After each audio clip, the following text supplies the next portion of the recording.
All right. Good evening. Today is Thursday, June 11th. This is the Board of Directors regular meeting. Ms. Pena, can you please call roll?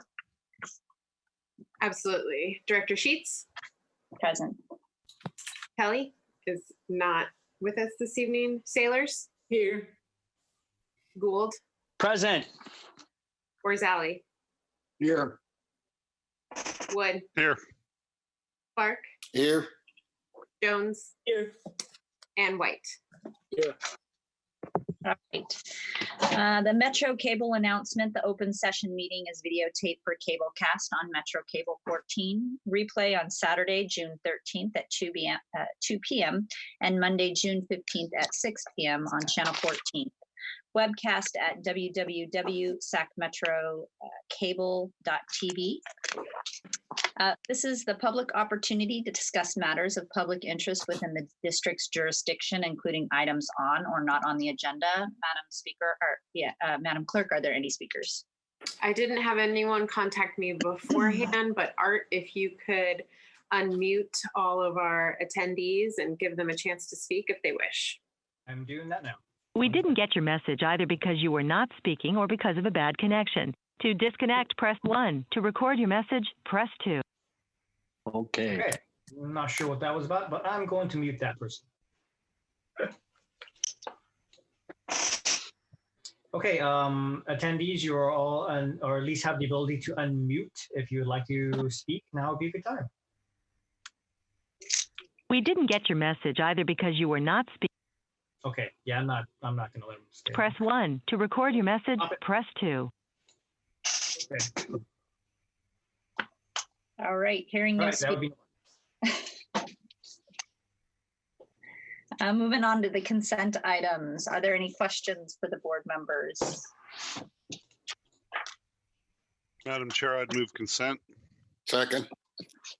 Great, we have a first and a second. Can you please call the roll? Director Gould? Aye. Orzali? Aye. Wood? Aye. Sailors? Aye. Clark? Aye. Jones? Aye. White? Aye. And Sheets? Aye. Motion passes. All right, moving on to the first action item, fiscal year 2020-21, preliminary budget. CFO Thomas.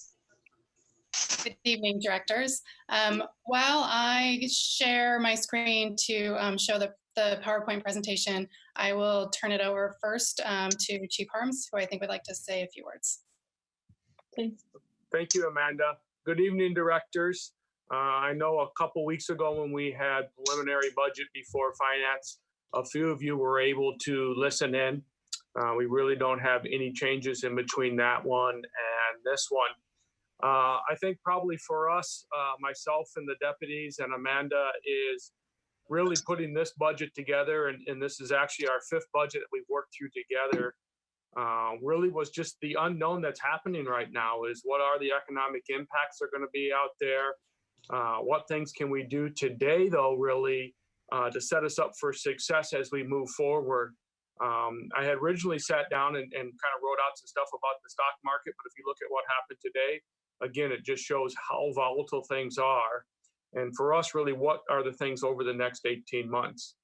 As I've said before, this budget that we're bringing to you tonight is a very strong operational budget.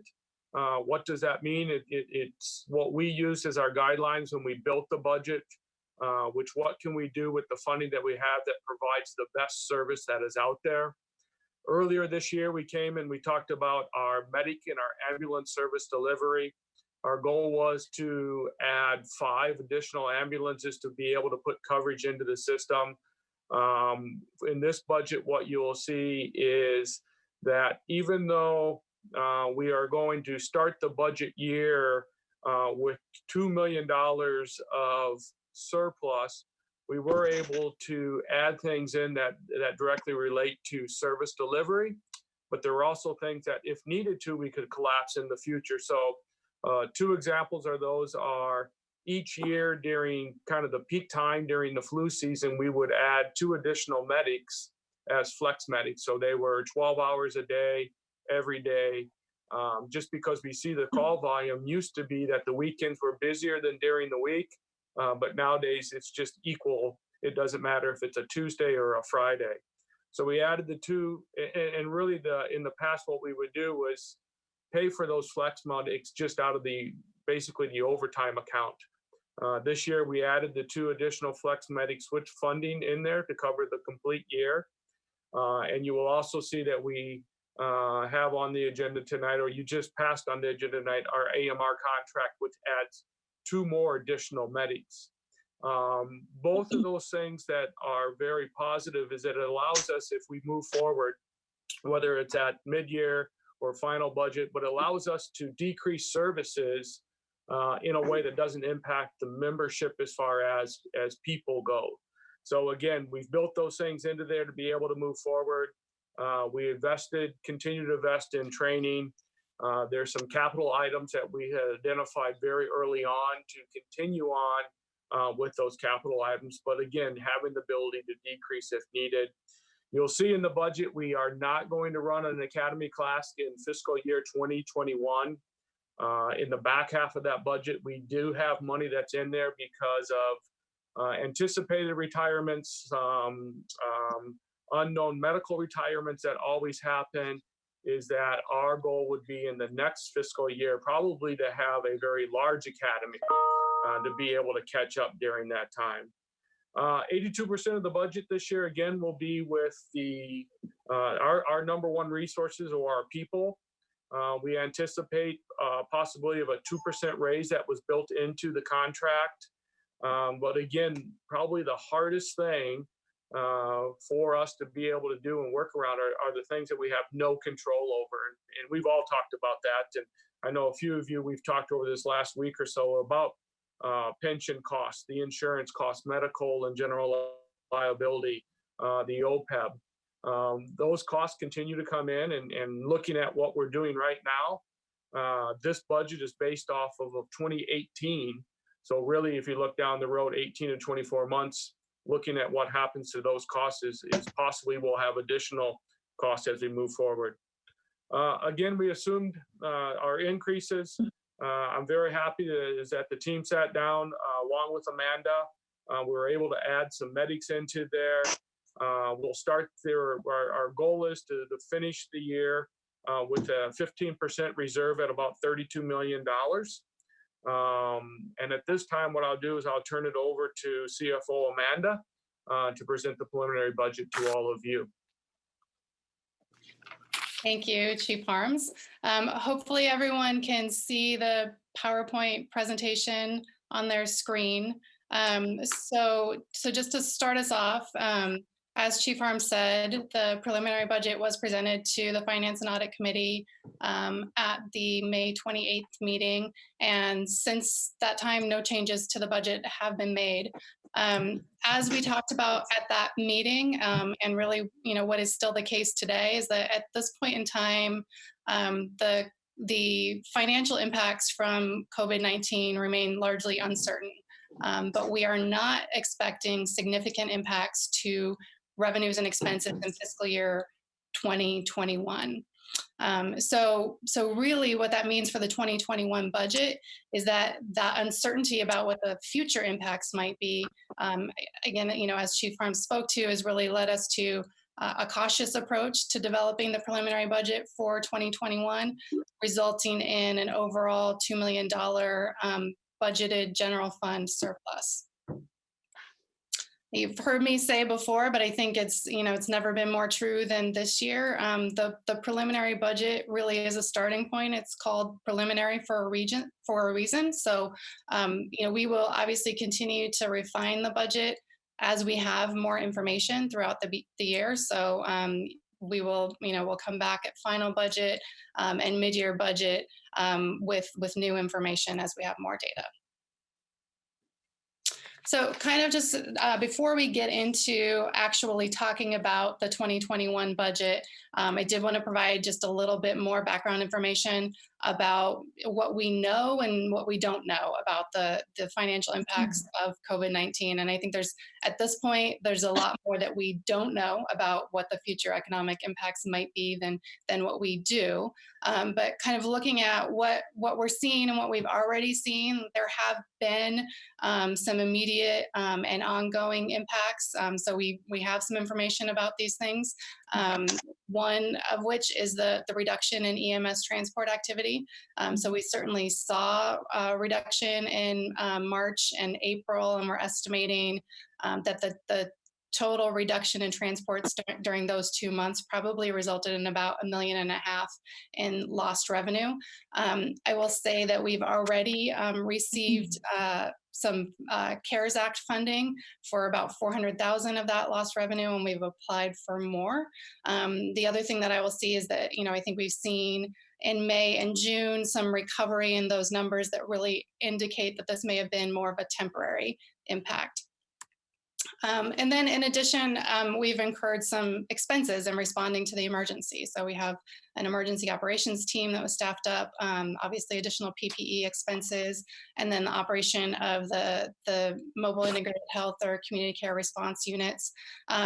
So those also we do expect to receive funding to offset. So we'll be applying for public assistance funding from FEMA. We've also submitted an AFG grant application for PPE. So again, we sort of expect that to be, kind of a short-term impact and also substantially offset by federal funding. So the next category of potential impacts are kind of more in the medium to longer term. And here's where there really is just a lot of uncertainty, where things are really going to be determined by what happens in the economy over, as Chief Arm said, sort of the next 12 to 18 months, kind of looking at how things play out. But we do know that these are potentially higher impacts. And this is sort of what's led us to the cautious approach in 2021, preparing for potential negative impacts in future years. So these include things like property tax revenues, obviously dependent on what's going on in the economy, but also lagged in terms of the impact and response to that. Also, our pension and OPEB liabilities, which are impacted significantly by what happens in the market and what the investment return is. And then finally, possible shift in EMS payer mix. I know everyone's seen the headlines on unemployment numbers, and that obviously impacts health insurance coverage, which ultimately has an impact on our EMS cost recovery. However, we really don't know what the federal response to that is going to be and what that might mean in terms of some of the supplemental reimbursement programs that we participate in. So really just a lot of uncertainty on these items, where we're not expecting at this point significant impact to 2021, but we are keeping our eye on what the possible future impacts might be. So kind of looking at a couple of those topics, property taxes. Property tax revenues lag market events by about 12 to 18 months. So our fiscal year 2021 taxes over the budget year that we're going to be talking about tonight, those taxes are based on values as of January 1, 2020. So values predating any COVID-19 impact, which is why we're really not expecting to see any impact in the 2021 year. However, what happens through the end of this calendar year will impact our fiscal year 21-22 tax revenues, because those will be values as of January 1, 2021. And, we do know that, for March, April, May, there was an impact to sales activity, and there's really a potential for moderate to severe impact in the future if that sales activity doesn't rebound later this year. So that's information that we don't have yet, but we'll certainly be taking a look at that data as we think about what the future year impacts might be. And then, looking beyond fiscal year 21-22, obviously there's just a lot of uncertainty about what might happen with the economy and what that might mean for property tax revenues. And we just don't have the data to produce estimates at this point. So because we simply don't know what will happen. So in thinking about that, I mean, I think what we do know is what has happened historically. And what this chart is showing is district property tax revenues before and after the last recession. And I think this is informative for a couple of reasons, because it does demonstrate that lag that I talked about. So if you look on this chart, that recession officially began in December 2007. And you can see that we didn't really have a significant property tax revenue impact as a result of that until a couple of fiscal years later. So that's kind of showing that 12 to 18 month lag that I mentioned.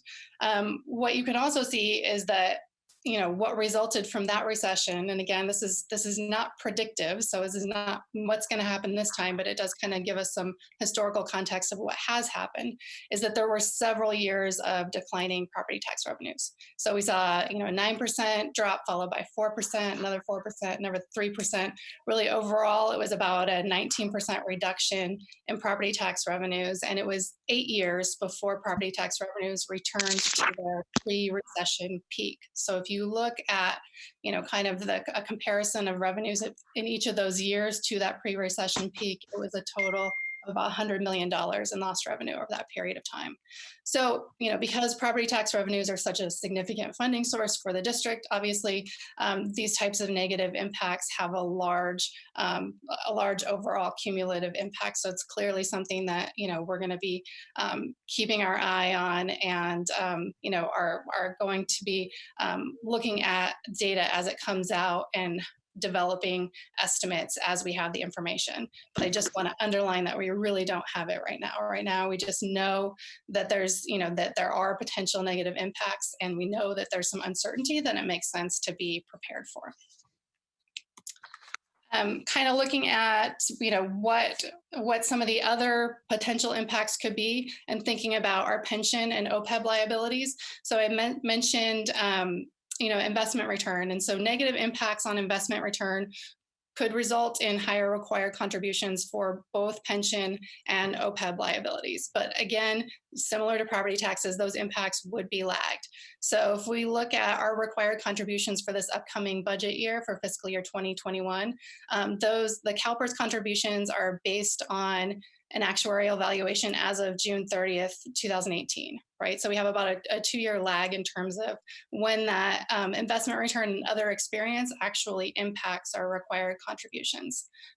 Similarly, on the OPEB side, so this upcoming budget year, 2021, that contribution is based on a valuation that's done every other year, this one as of June 30, 2019. So we have another lag there.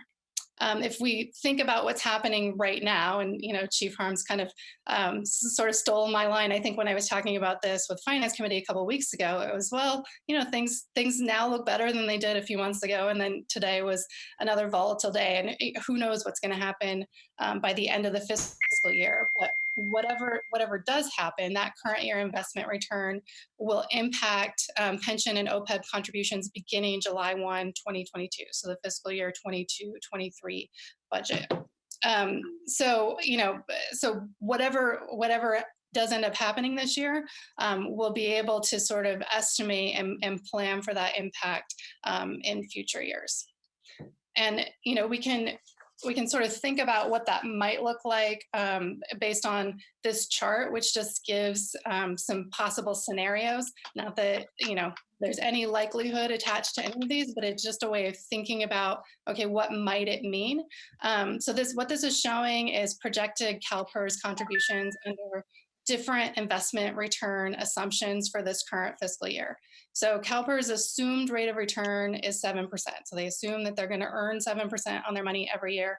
And that's what that bottom red line is showing in terms of what projected future contributions would be if that assumed return was met. And then each of the lines above that is kind of showing, you know, more and more pessimistic investment return scenarios. So 0% would be the green line, -5% is purple, -15% is blue, -25% is orange. And I realize that -25% seems extremely conservative. I just will point out, again, in terms of historical context, you know, during the last recession in fiscal year the CalPERS return was negative 24%. So not unprecedented. However, those are single year returns. The 7% is an assumption over the long term. And the idea is that these things do average out over time, but when big shocks like that happen, they can impact contributions for several years to come.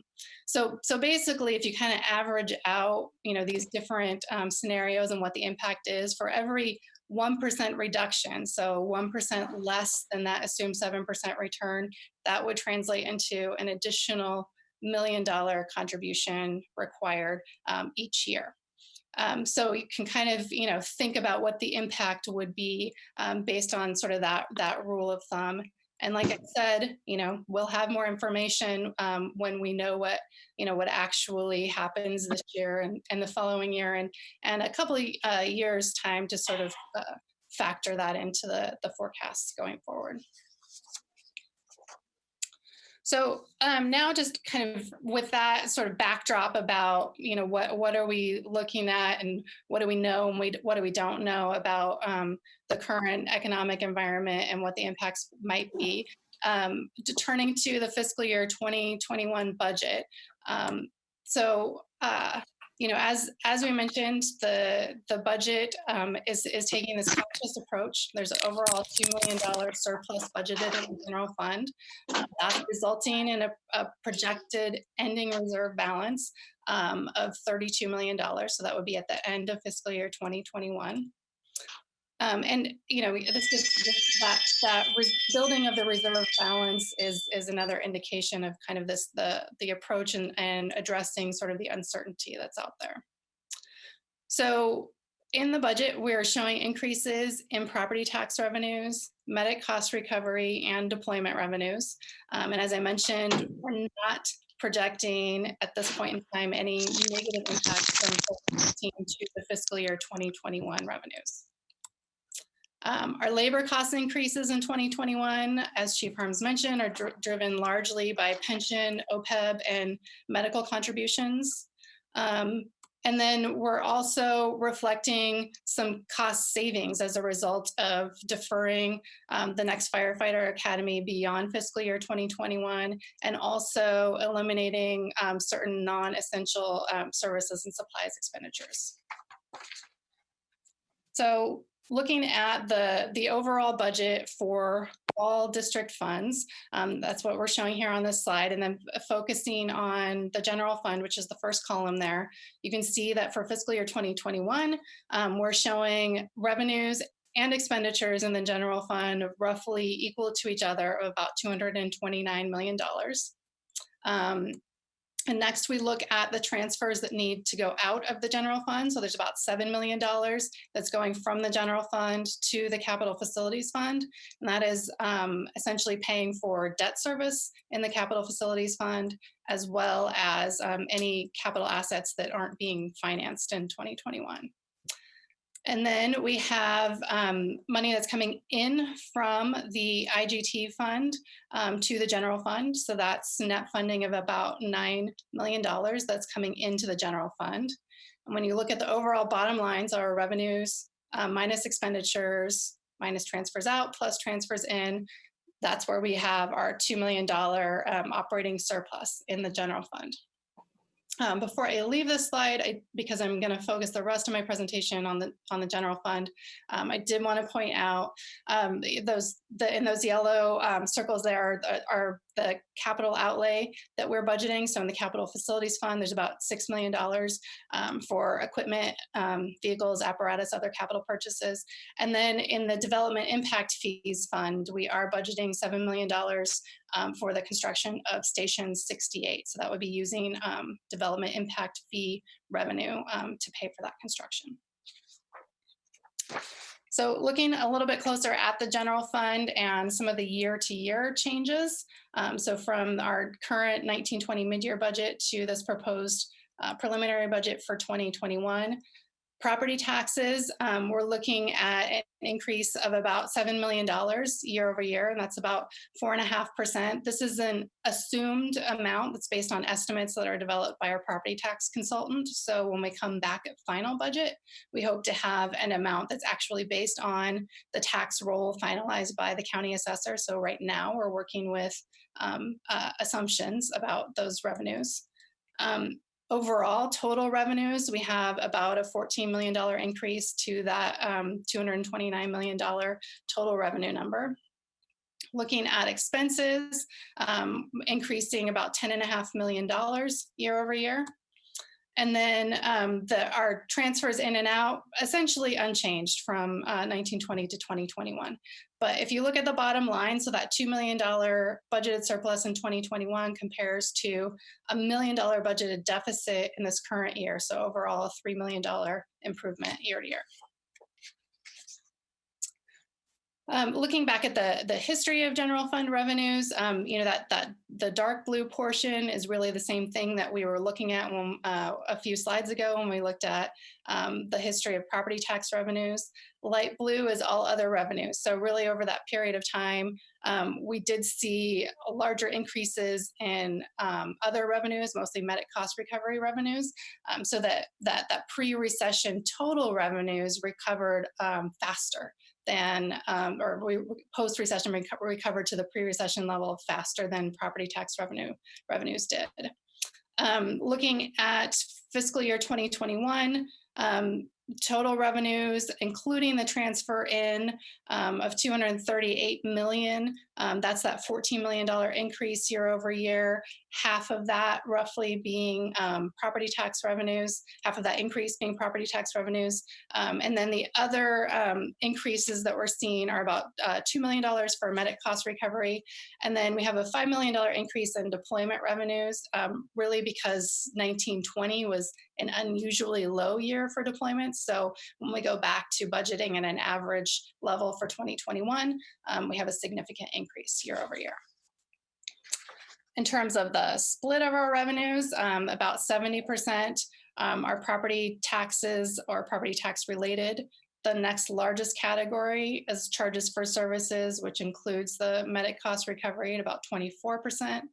Our operating transfers in, that's the IGT revenue, 4%, and then about 1% in other revenues. Looking at our expenditures now in the general fund. So the 2021 budget has budgeted labor expenditures of $194 million. That's about 82% of total budgeted expenditures. Our services and supplies, about 13%. And then licenses, debt service, assessments, that's $4 million or 1.8%. And then the transfer that's going out to the capital facilities fund is the remaining 3% of general fund expenditures. Looking at that $194 million in budgeted labor expenditures, that's a $10 million increase compared to the current year budget. So some of the changes from this year, as we've already talked about, increases in our required pension, OPEB, and medical contributions represent the largest share of increase. We also have an increase in deployment overtime for the same reason that we did on the revenue side, which is that this year is an unusually low year. And then we do have an assumed 2% wage increase effective January 1, 2021. I do want to emphasize that this is assumed because it is tied to the assumed property tax revenue increase.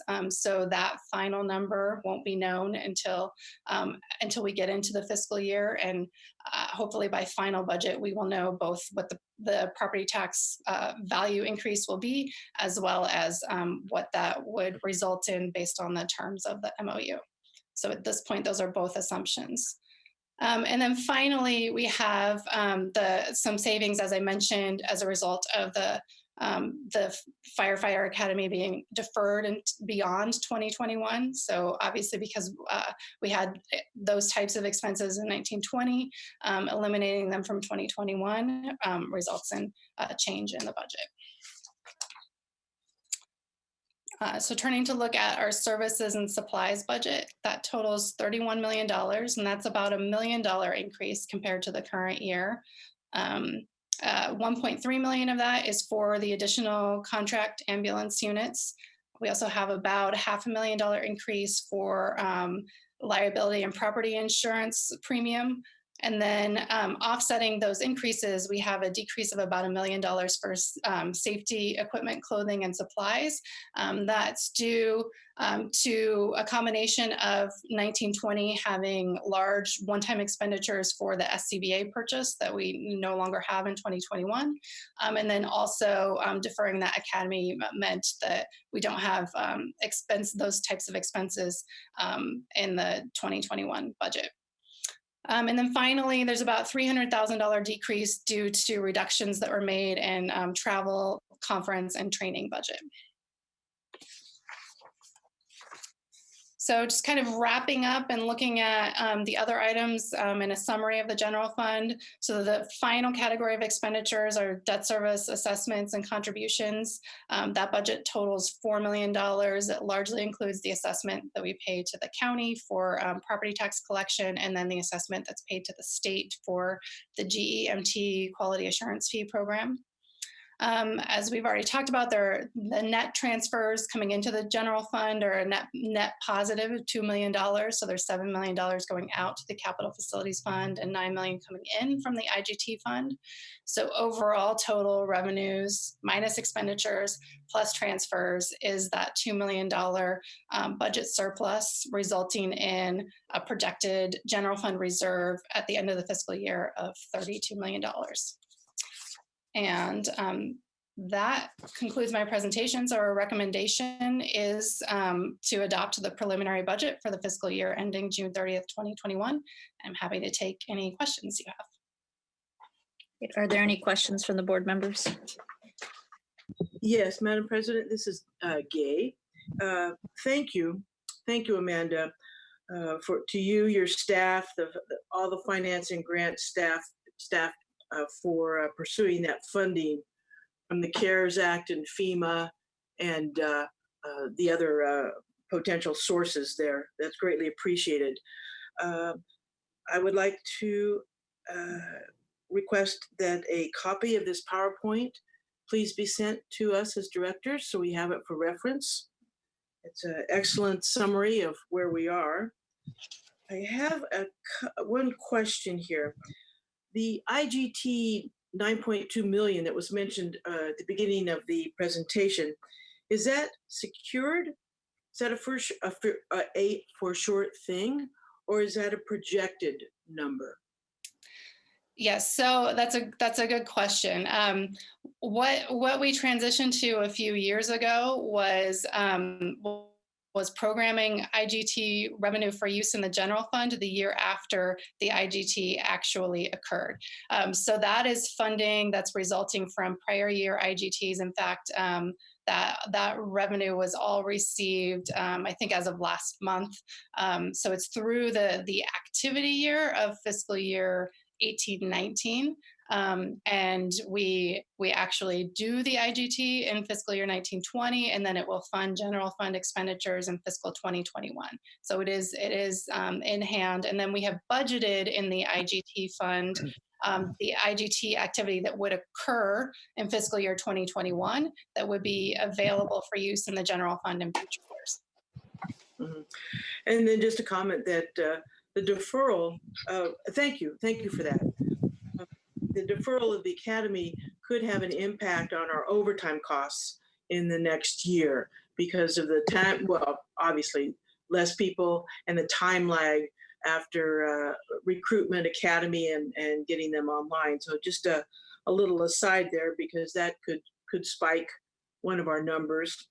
And let's see. Oh, one of the comments, yeah, the idea of using our surplus and programming it into collapsible operations or programs is a really good policy, and I agree with. So thank you all very much for the presentation. All right, any other questions or comments for the board members? All right, we will need to take a resolution separately for each of these. I'll entertain a motion. Madam Chair, I'll move resolution A, or number A, resolution 2021 preliminary budget for the general operating fund 212A. I second it. Great. Can you please call the roll? Director Gould, Aye. Rosali, Aye. Wood, Aye. Sailors, Aye. Clark, Aye. Jones, Aye. White, Aye. and Sheets. Aye. Motion passes. Madam Chair, I'll move resolution B, 2021 preliminary budget for the capital facilities fund 212D. Second it. Great. Can you please call the roll? Director Gould, Aye.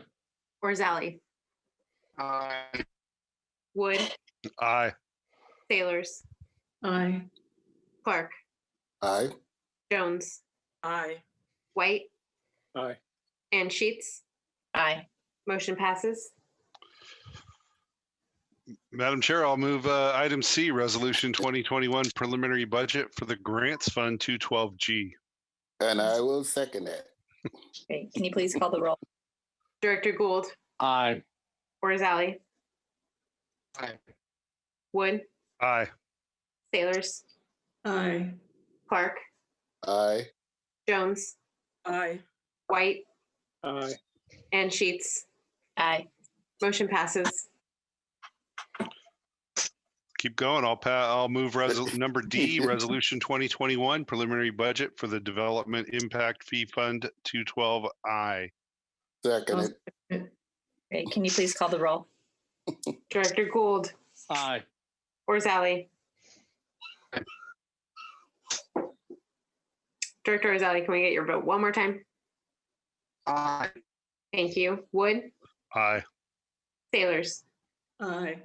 Clark, Aye. Jones, Aye. White, Aye. and Sheets. Aye. Motion passes. I'll move item E, resolution 2021 preliminary budget for the leased properties fund 212L. Great. I'll second it. Great. Can you please call the roll? Director Gould, Aye. Rosali, Aye. Wood, Aye. Sailors, Aye. Clark, Aye. Jones, Aye. White, Aye. and Sheets. Aye. Motion passes. Madam Chair, I'll move item F, resolution 2021 preliminary budget for the IGT fund 212M. I'll second it. Great. We have a first and a second. Can you please call the roll? Director Gould, Aye. Rosali, Aye. Wood, Aye. Sailors, Aye. Clark, Aye. Jones, Aye. White, Aye. and Sheets. Aye. Motion passes. Great. Thank you. Moving on to action item number 2, disclosure of material expenditure, commercial insurance, Special District Risk Management Authority, Mr. Brad Spinks. Can I interrupt you? Madam just a Chair, yeah, before you go, do we need to move on the recommendation for the budget resolutions? Oh, I apologize. I X'd it out already. I got ahead of myself. Yes, we do. The pay schedule, I mean. Yes. Yeah. Okay, I'll move the staff recommendation to adopt the pay schedule for employees as presented. I'll second it. Perfect. Can you please call the roll? Director Gould, Aye. Rosali, Aye. Wood, Aye. Sailors, Aye. Clark, Aye. Jones, Aye. White, Aye. and Sheets. Aye. Motion passes. All right, now moving on to action item number 2, disclosure of material expenditure, commercial insurance, Special District Risk Management Authority, Brad Spenningson. Wow, really good. I practiced, that's why I missed the last one. Well, thanks for having me. Brad Svenningson, USI Insurance. I handle your commercial insurance, including your aviation and whatnot. The first item is the package policy, which is currently with SDRMA. It covers your general liability, your errors and omissions, your employment practices, liability insurance, your auto liability, your auto physical damage coverage, and your property. The buildings and contents are insured for $138 million. Your district vehicles are insured for $54 million. And it provides $10 million of general liability insurance, including employment practices liability, and also $10 million of auto liability. Your premium last year was 1.2 million. Your premium this year is the bulk of your overall increase is 1.674 million, just under 40%. The increase is primarily due to two factors. Sacramento claims, especially your 17 to 18 year and your 18 to 19 policy years where the claim reserves are over 2.5 million. Having said that, you had a really good year this year, knock on wood. And I had a couple of extra markets that were interested in quoting this year, and they just want to have another good year for the upcoming year. So hopefully that will happen. The other reason is California continues to see increases in property, auto liability, and excess liability premiums. It's just not a lot of surplus out there, people that want to spend money on California insurance right now. So we did go to an awful lot of markets. There was, like I said, two other markets, including Arch and Munich Re, that are now players in the California market, which one of them actually was willing to quote. They just couldn't get under 2 million. So that was that. Everyone else either declined because of losses, or there's a couple of carriers that were concerned about the employment practices liability claims activity.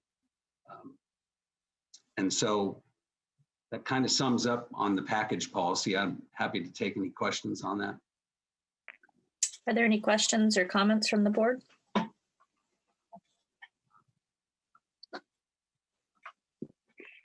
Madam Chair, I'll move staff's recommendation that we authorize the expenditure. Second.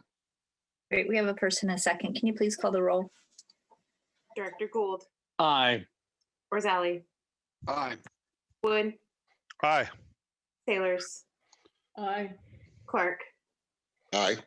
Jones, Aye. White, Aye. and Sheets. Aye. Motion passes.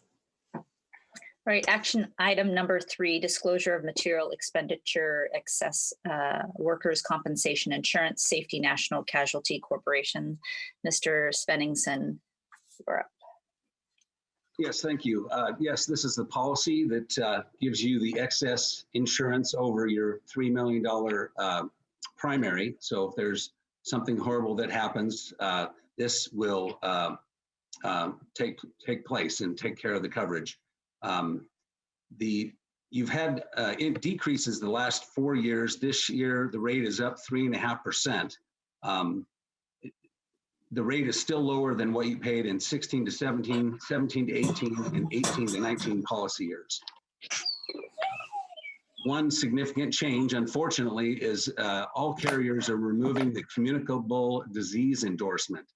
Currently, you have coverage for COVID-19. That ends on 7/1. So anyone that has it up to 7/1, the coverage is there. But after 7/1, at this point, it may change down the road, but I think all insurance companies are just taking a pause to see how this thing plays out. And we just don't know. So no one is taking on that risk. All other markets, Chubb, State National, and Arch either declined because of the nature of your exposure, or they just couldn't compete with Safety National.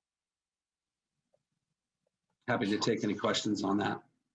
Thank you, sir. Are there any questions from the board?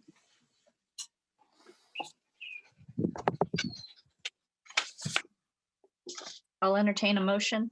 Madam Chair, I'd move we adopt staff's recommendation and authorize the expenditure. I'll second. Great, we have a first and a second. Can you please call the roll? Director Gould, Aye. Orzali, Aye. Wood, Aye. Sailors, Aye. Clark, Aye. Jones, Aye. White, Aye. and Sheets. Aye. Motion passes. All right, moving on to reports. President's report. Report out that the executive committee met tonight. We addressed action item number 1, board committee and delegate appointments. It was decided and recommended to appoint Director White to serve on the policy committee, and also on item G, Sacramento County 2x2 community, committee as an alternate on the Sacramento 2x2. Moving on to the fire chief's report, Chief Harms. Madam Oh. President? Yes, ma'am. This is Gay, and I just a quick follow-up from the executive committee. Thank you very much for filling out all the assignments.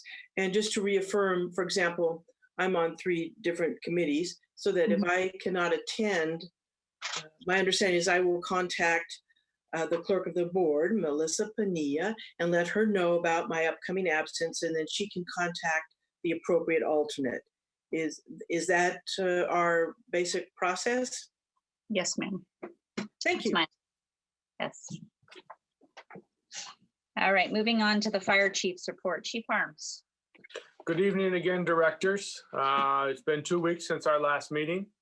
We went ahead and maintained our response to COVID-19, but we really had to adjust our response when we saw just across the, not so much the district, but with the city, the amount of marches and protests and activity across the region. I just want to really compliment the operations group for being able to sit down and do the planning portions of it necessary to be ready to go. Each of the shift commanders doing conference calls with their VCs, making sure everybody is on the same page, really communicating.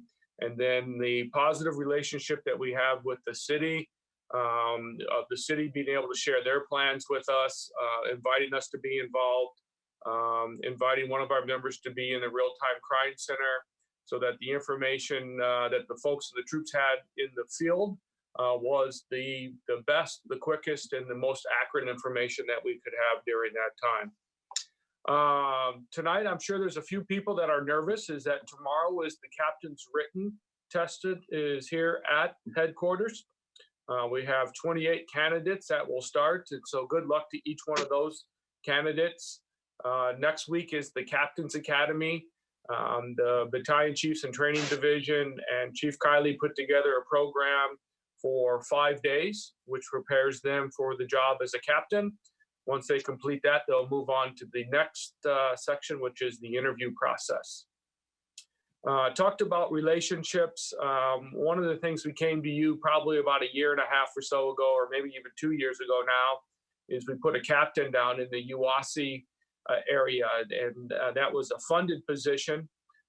Due to that relationship and continuing on, Chief Runicki now is on the advisory committee or the purchasing committee, which gives us a voice on that committee. But he was also able to work with the group, and they had a large purchase of PPE. So we were the recipients of a large amount of PPE as we move forward. I think the thing we see is just the unknown, the continued use of masks and gowns and glasses, but making sure we have enough here. And again, the relationship really paid off on that side of it. Our mobile integrated health unit is still out in the field, both of them. They'll end on June 30th. I'll just say that we are still struggling with the hospital council for getting our contract done. We seem to make a step forward, and then we take about 2 steps back, and we continue with that. We definitely have seen the importance of it, the impact that it can have, but we still struggle to be able to push it across the line to get a contract done and be able to move forward then. The consumed vehicle was up and running, and today was its last day, and it is now out of service. We tested for antibody testing. I think a number of you have been either involved or kind of communicated with the group. As of Tuesday, we did 533 tests. We have a total of 625, and so we're continuing on. We've had 9 positive results, which indicates about a 1.69% positive. I think the important thing with that goes back to what I just said about our PPE. We fall into that high risk group of exposure. And what it shows is that I believe what it shows is that the use of the PPE, our members are using the PPE out there, and when exposed, it's doing really what we would expect it to do. I also think, and we hope to continue on with the basic cleaning of fire stations twice a day, cleaning of equipment, continuing those hygiene things that we know have made a difference as we move forward. I just talked with Lisa Barsdale, our fire marshal, and just wanted to get just a little bit of a snapshot. When we talk about the budget, we talk about construction, kind of from their side, from CRRD, is if we looked at January through May of 2019 and took the statistics from there and then applied it to 2020 on a few different areas, where are we at? If you look at code enforcement on inspections, during that January through May period of 2019, we did 959. In 2020, we did 661. That would be expected. That's about 300 less inspections. As soon as we had shut things down, we quit going out and doing apartments, and unless it was either an emergency or that it was a violation that was brought to us. So Lisa feels really strongly that once we get things open back up, we'll catch up with those. But if you look at plan review, in 2019, we did 1,271. In 2020, we've done 1,298. So those are up for about 20 on the plan reviews, and it has remained steady. On, I think it is July 1st or July 6th, the county will reopen their desk downtown, and so we'll be back involved. So plan review has remained steady. If you look at construction inspections, in 19, we did 2,267.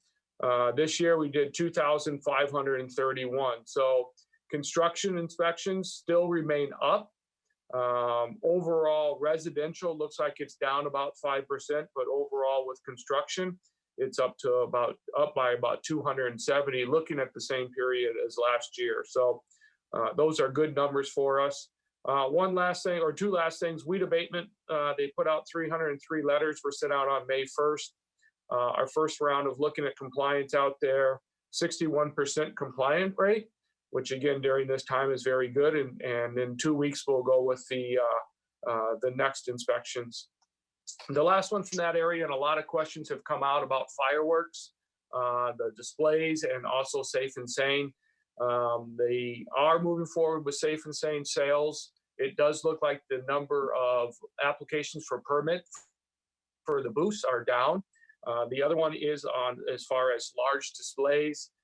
There are a number of them that have already decided not to have any type of display. We are working with 2 different communities to see if they are going to try to do it, but it's kind of really unknown right now. But most of the displays that would have happened on the 4th are being pushed out to Labor Day weekend. And for some promotions, Administrative Specialist Yori Torres, she was an office tech with us, has moved up to Administrative Specialist, and so she'll be at EMS. We've had a couple of retirements. Julie Cole, 17 years of service with the district. She was over as an HR specialist. She retired on May 26th. May 29th, Engineer Rebecca Cordova, 15 years of service. On June 1st, Captain Novotny, 29 years of service, retired.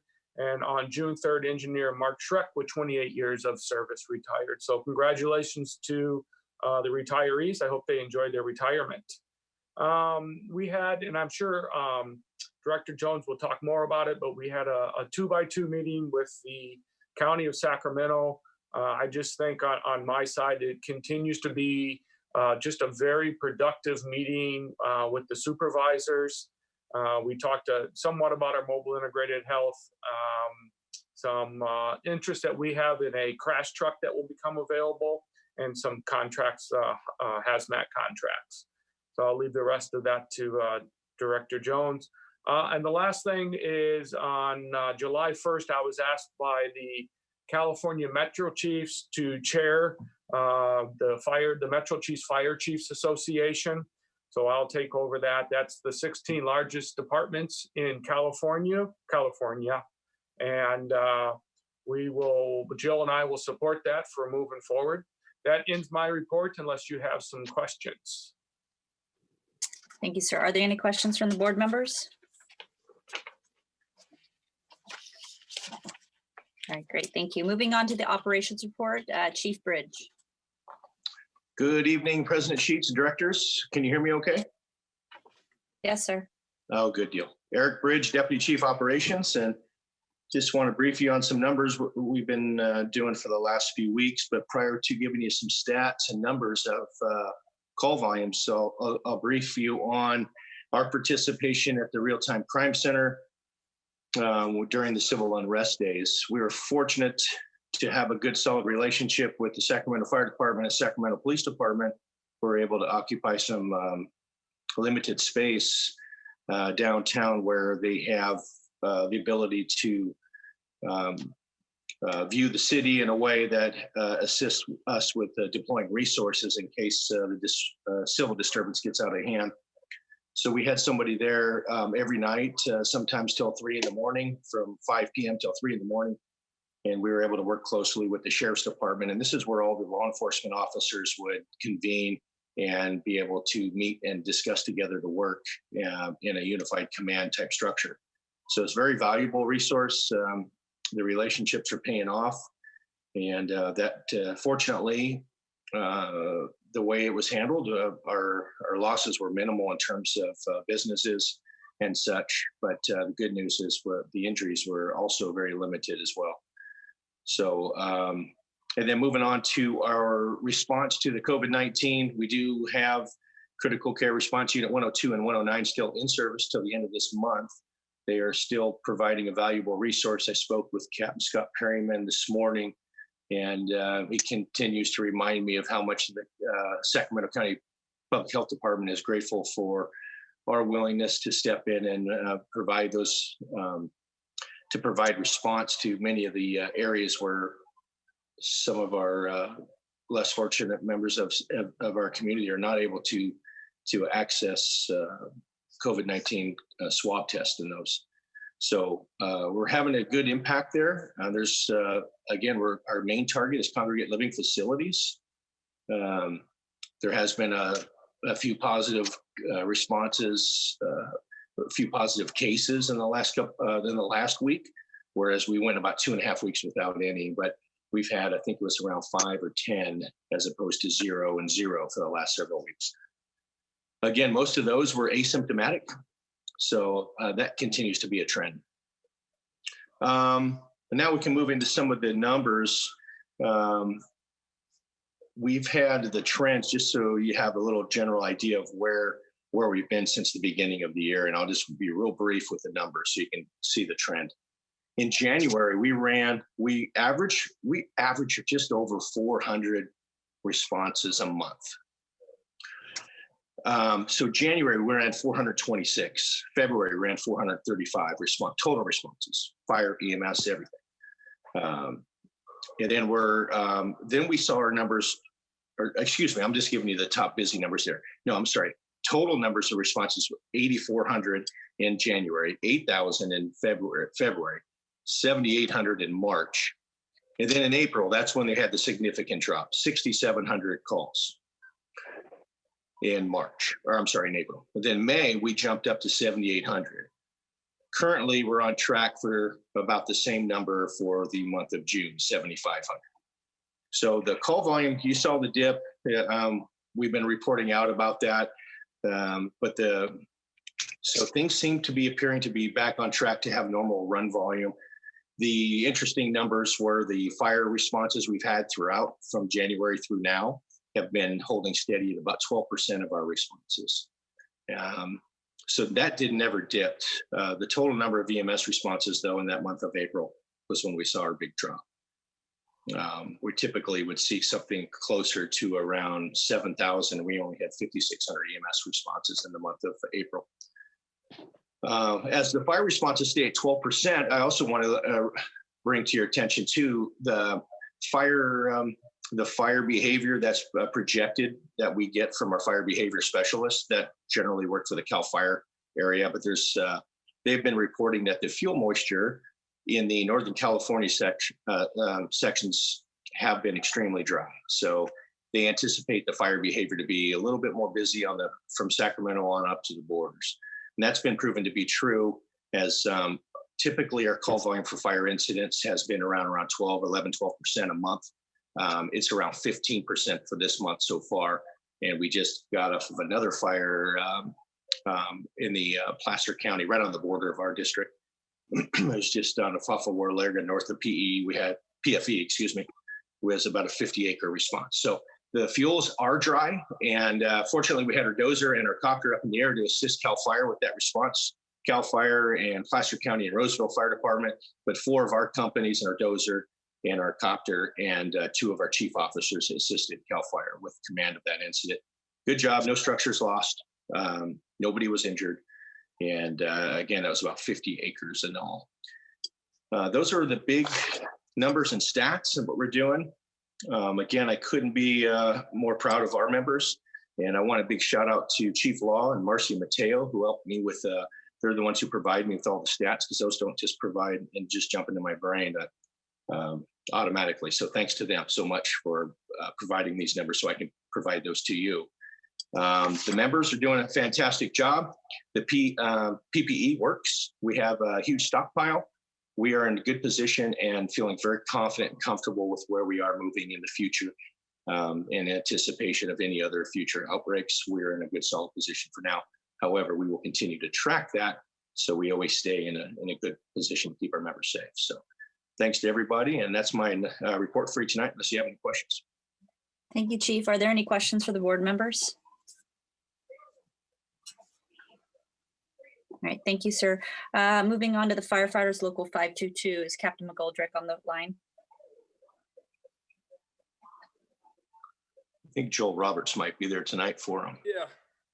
Hi, Is sir. that Joel? Good evening, everyone. Good evening, President Sheets, Board of Directors.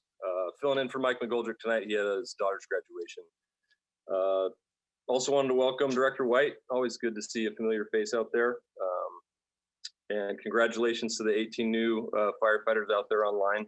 Although we're in unprecedented times, it was nice to see a lot of fire department tradition carried on. Still get goosebumps from the pipes and drums out there, and seeing badges pinned. So that's a huge accomplishment for them. Unfortunately, their families weren't able to attend, but hopefully they were able to celebrate at home. Last week in labor management, extended a thank you to management. Also wanted to send a thank you to the board of directors. The membership has felt supported during these unprecedented times with changes in working conditions, supporting us with PPE, policies, procedures, as well as the antibody testing. I know I felt personally very supported in that. So I want to extend a sincere thank you for that. Chief Harms touched on the captain's test tomorrow. Again, big major step in a lot of careers. So good luck to all those candidates. Also, congratulations to Julie Cole, Becky Cordova, Mark Schreck, and Jim Novotny for their years of service to the fire district. And also, with a heavy heart tonight, I just wanted to acknowledge the passing of Mike Spych. He was a longtime member at Metro Fire, retired, and then he retired from the line and actually came back as a logistics technician. And he was also a vital member of the Deferred Comp Committee. He was well liked there, and just a very great, personable guy. So our thoughts and well wishes to his family. And that's all I have for tonight. So thank you. Thank you, Joel. Any questions or comments? All right, moving on to the committee and delegate reports. As reported, the executive committee met today. We do not have another meeting planned right now. Moving on to Communications Center JPA, Chief Shannon. Good evening, President Sheet, boards and board. Communications Center meeting met on June 9th. We did approve preliminary budget for fiscal year 2021. Of course, with that comes some financial challenges, some fiscal challenges. Chief Wagaman and the staff are ready to tackle and move the center forward. A little more information on that as the years go on, or as the year goes on. Graduation, the academy, unfortunately, they lost a recruit. The dispatcher academy is down to 7. They are all pretty strong candidates left, and it looks like they're going to have a graduation on July 3rd. More information as it comes forward. End of report, and next meeting is June 23rd. Thank you, sir. Questions or comments? All right, moving on to California Fire Rescue Training JPA. Chief Shannon. Welcome again. We have not had a meeting for quite some time. We will meet June 18th next week, Thursday, over at 3121 Gold Canal. I hoped there's a lot of information and a lot of ground to catch up since we have not met for quite a while. So my next report out should be quite informational. End of report. Thank you, sir. All right, moving on to the Finance and Audit Committee, Director Orzali. Finance and Audit Committee has not met, and we have our next meeting is to be arranged. All right, a little broken up, but I think we got it. Okay. Policy Committee, Director Gould. No report. All right, we'll move on to board members' questions and comments. Director Gould. I just want to thank everybody for their work on the budget. It's a good, solid, I think, projection of a lot of unknowns. But thank you, Amanda and her team. Always do a great job, and I like the conservative approach to this because of so many unknowns. But thank you very much, and thank you for all the work that goes into making these virtual meetings somewhat seamless and easy. Thank you. All right, thanks, sir. Moving on, Director Orzali. I just want to reiterate mostly what Director Gould just said. The reports are, we have a few variables, and Amanda and her team does a fantastic job in keeping us financially sound, and I truly appreciate that. So with that said, I'll end my report. Thank you. Thank you, sir. Director Wood. Thank you, Madam Chair. I just want to again echo what Directors Orzali and Gould said, and I can't say it any better. Beyond that, I was excited to see the development proposal plan or sign go up on Rancho Cordova Parkway for Station 68 this week. That means things are moving, and that's really good for our community and for our men and women that work out of 68, so they finally have a good solid station to call home. Beyond that, just everyone stay safe, keep doing what you're doing, keep our exposure rates and our numbers and our infections down. So good luck. Thanks. Thank you, sir. Director Clark.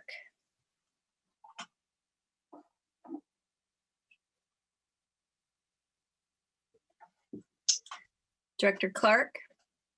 Director Clark, you're muted. Oh, I'm sorry. Yes. I just wanted to, I don't have much to add. The other directors have already expressed some of the sentiments that I have. I'd also like to congratulate the retirees. I hope they have a long and healthy retirement. As usual, CFO Amanda and their staff do a great job and make it so much easier for us to understand this budget. Thank you so much. That's all I have. Thank you, sir. Director Jones. Thank you, Madam President. Affirmations on all the statements previous to mine, and with a few additions. Welcome aboard to all the new recruits. Best of luck. Glad to have you as members of Metro Fire. Thanks, Chief. Yeah, the County 2x2. It's really going well. It's a very important communication tool for Metro Fire. And I'm glad that it has continued, and exchange of information can be very, very critical. It comes down to particular details and aspects. So anyway, it is a great communication tool, and I'm so glad we have that. And a big thanks to the fire chief and his staff for continuing to present the best of Metro at these meetings. I greatly appreciate that. And also an additional shout out to Chief Harms, Jill Guzman, as well as, and especially Chief Casatini and Fire Marshal Barsdale. We have been working on a fire prevention issue, and their assistance and direction have been invaluable. It's an ongoing situation, but I need to shout out and say thank you to them. Madam President, thank you. Thank you, ma'am. Director White.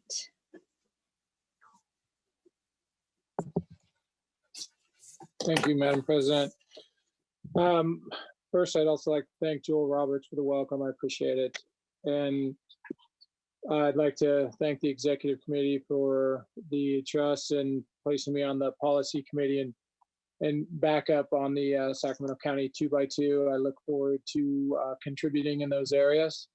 I also want to thank Jason Cahill for coming all the way out to Station 59 to administer my COVID-19 antibody test. I'm happy to report that I passed without even studying, but I think that too is a truly great benefit. And to echo the remarks that Joel Roberts said, that, you know, it shows a lot, speaks a lot about the labor management relationship at Metro Fire. So I want to wish those taking the captain's exam good luck.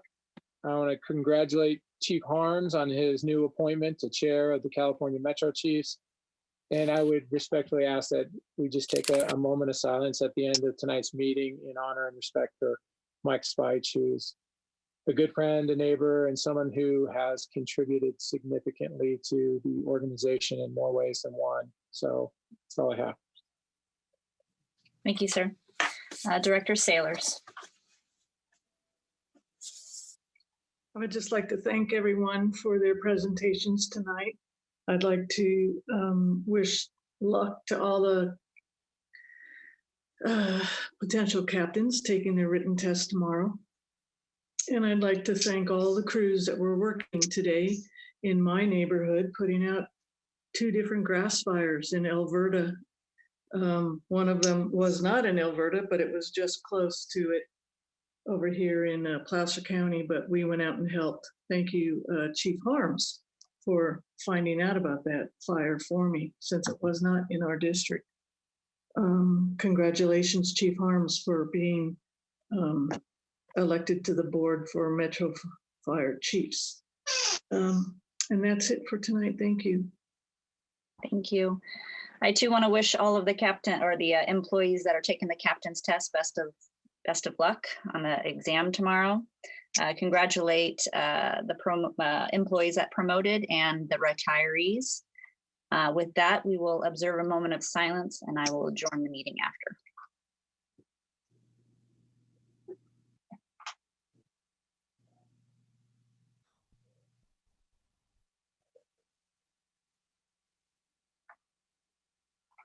Thank you. And with that, we will adjourn. Next meeting will be on June 25th. Have a good night, everybody. Thank you. Thank you.